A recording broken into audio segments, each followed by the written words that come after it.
Shalom, selamat pagi, selamat datang di Renungan Harian Toraya. Sebelum masuk di Renungan Harian Toraya, mari kita berdoa. Bapa, di dalam nama Tuhan Yesus, kami akan baca firman-Mu, biarlah firman-Mu tetap tinggal di hati kami, dan kami lakukan setiap hari di dalam nama Tuhan Yesus, amin. Pembacaan terdapat pada Wahyu pasal 12 ayat 10-12, Nyanyian Kemenangan. Dan aku mendengar suara yang nyaring di sorga berkata, sekarang telah tiba keselamatan dan kuasa dan pemerintahan Allah kita, dan kekuasaan Dia yang diurapinya. Karena telah dilemparkan ke bawah pendakwa saudara-saudara kita, yang mendakwa mereka siang dan malam di hadapan Allah kita. Satu, dan mereka mengalahkan Dia oleh darah anak domba, dan oleh perkataan kesaksian mereka. Karena mereka tidak mengasihi nyawa mereka sampai ke dalam maut. Karena itu bersukacitalah, hai sorga dan hai kamu sekalian yang diam di dalamnya, celakalah kamu, hai bumi dan lat, karena iblis telah turun kepadamu dalam geramnya yang dahsyat, karena ia tahu bahwa waktunya sudah singkat. Tema jari ini adalah, telah tiba keselamatan, Saimo Tukamakarimanan.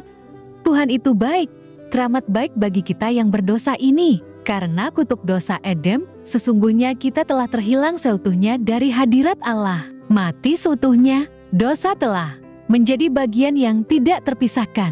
Dosa membuat kita tidak layak berada di hadirat Allah yang Maha Kudus.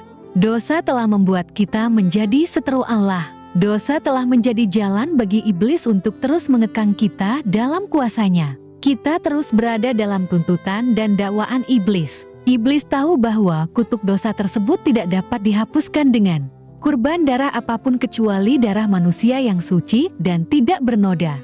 Tidak adanya manusia yang suci dan tidak bercacat menjadi kemalangan kita. Siapakah yang dapat menolong kita? Tuhan itu baik, teramat baik bagi kita yang berdosa ini. Hanya karena kasih-Nya, Ia menyatakan diri dalam Yesus Kristus, menjadi manusia sejati, sama dengan manusia lain, kecuali satu, Dia tidak berdosa. Karena itu, darah Yesus Kristus adalah darah yang suci dan tidak bercacat.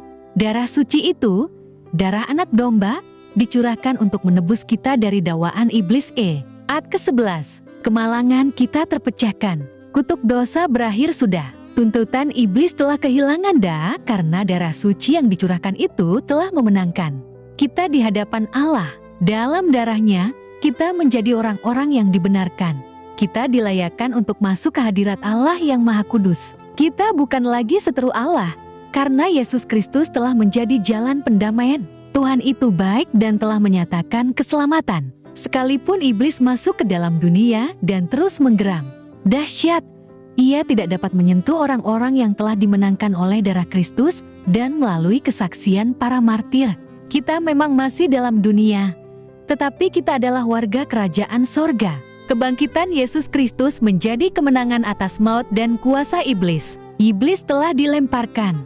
Iblis tidak lagi memiliki kuasa apapun atas kita. Karena itu, marilah bersukacita, naikkanlah syukur, dan mengumandangkan nyanyian kemenangan di sepanjang hidup. Marilah berperilaku sebagai warga kerajaan sorga. Kamu telah dibeli dan harganya telah lunas dibayar. Karena itu muliakanlah Allah dengan tubuhmu. Pasal 1 Korintus pasal 6 ayat 20. Amin. Mari kita berdoa. Bapa di dalam nama Tuhan Yesus, kami sudah baca firman-Mu, biarlah firman-Mu tetap tinggal di hati kami, dan kami lakukan setiap hari di dalam nama Tuhan Yesus, amin. Selamat beraktivitas, Tuhan Yesus berkati, amin.